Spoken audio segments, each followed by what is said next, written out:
Underneath a mountain in southern China sits the largest known deposit of one of the most strategically critical metals on Earth, a metal that goes into every electric vehicle battery, every wind turbine, every fighter jet engine, every guided missile system, every smartphone, every piece of advanced military hardware that any nation on Earth currently operates. And China just found more of it than anyone thought existed. The deposit discovered in Yunnan province contains over 1.15 million tons of rare earth resources. A second discovery in Sichuan province ranks as the second largest of its kind anywhere on the planet. Chinese researchers who have spent careers studying mineral deposits are using words like this changes everything. America has one rare earth mine. One, and it cannot refine what it digs up without sending it to China first. Welcome to Big Check Energy. What rare earths actually are? Most people have heard the term rare earth elements without ever understanding what they actually are, or why the people who do understand them are paying very close attention to what just happened in China.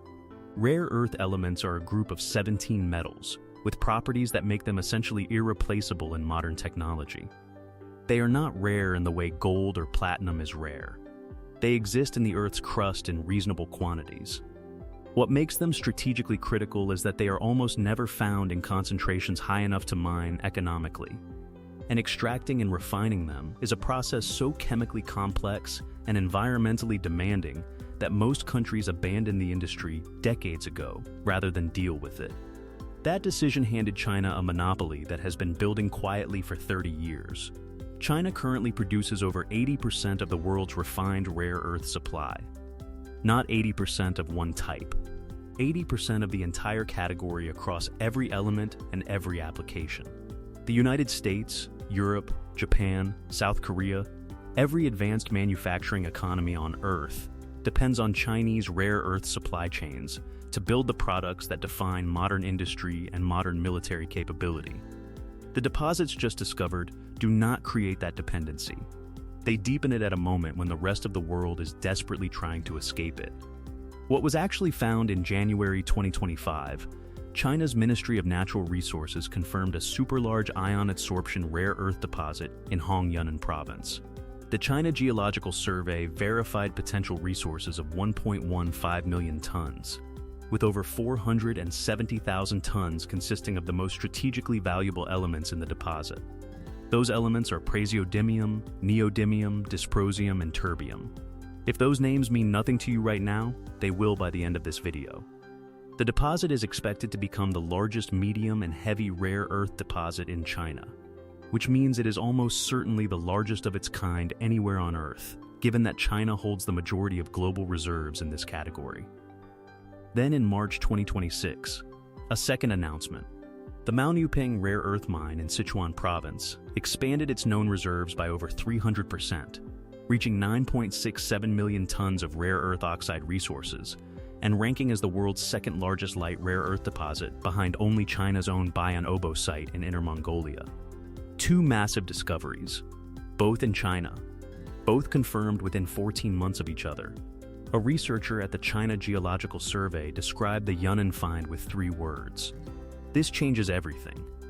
Why these specific metals matter here is why those 4 element names matter to every person on Earth, regardless of whether they follow geopolitics or technology news. Neodymium and praseodymium are the primary ingredients in the permanent magnets that make electric vehicle motors work. There is no viable substitute. Every EV rolling off a production line in America, Europe, Japan, or Korea contains these elements refined almost entirely in China. Dysprosium and terbium are the elements that allow those magnets to maintain their properties at high temperatures. Without dysprosium, the magnet in an EV motor degrades under operating heat.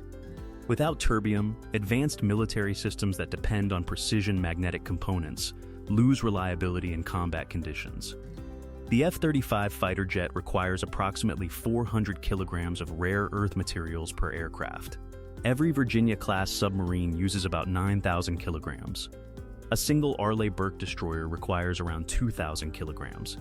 The United States military cannot build its most advanced weapon systems without rare earth elements.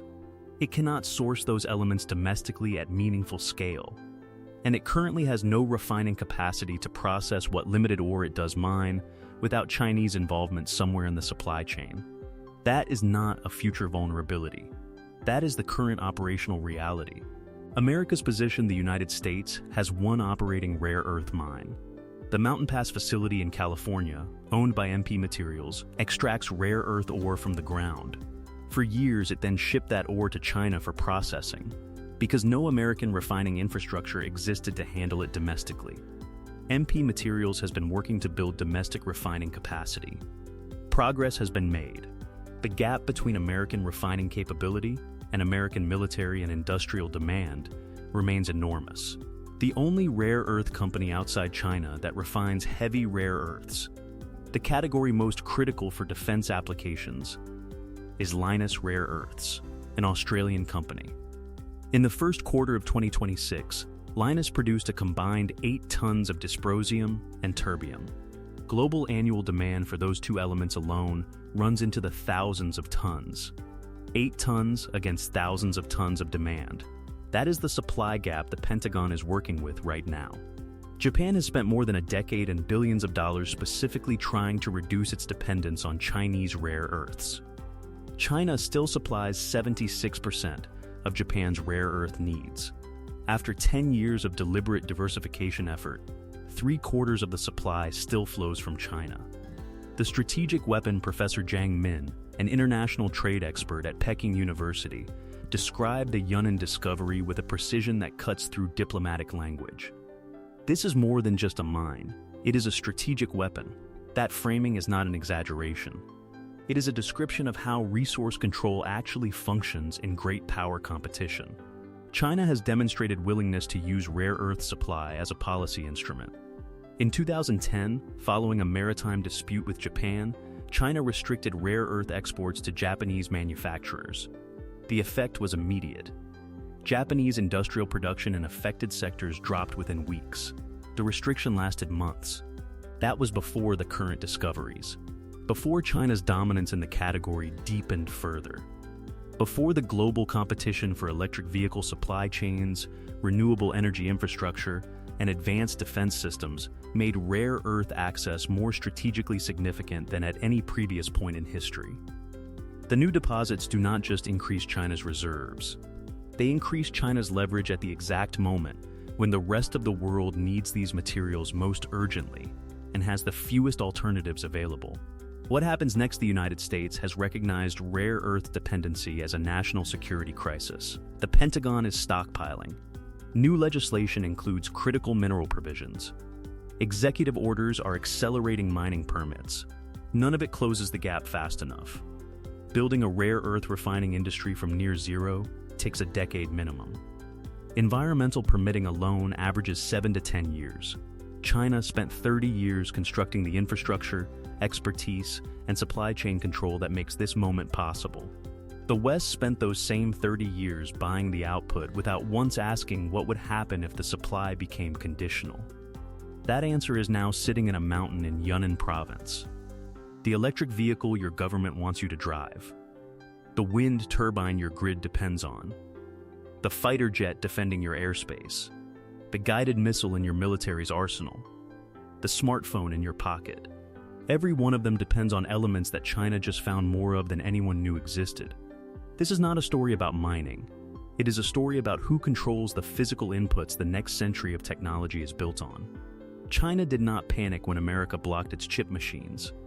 It found a different mountain to stand on. And that mountain just got a lot bigger. Do you think the West still has time to build a genuine alternative to Chinese rare earth supply chains? Or has that window already closed? Drop your honest answer in the comments below. If this changed how you see the resource war underneath the technology war, hit the like button and subscribe to Big Check Energy. We cover the stories that actually explain what is happening. We will see you in the next one.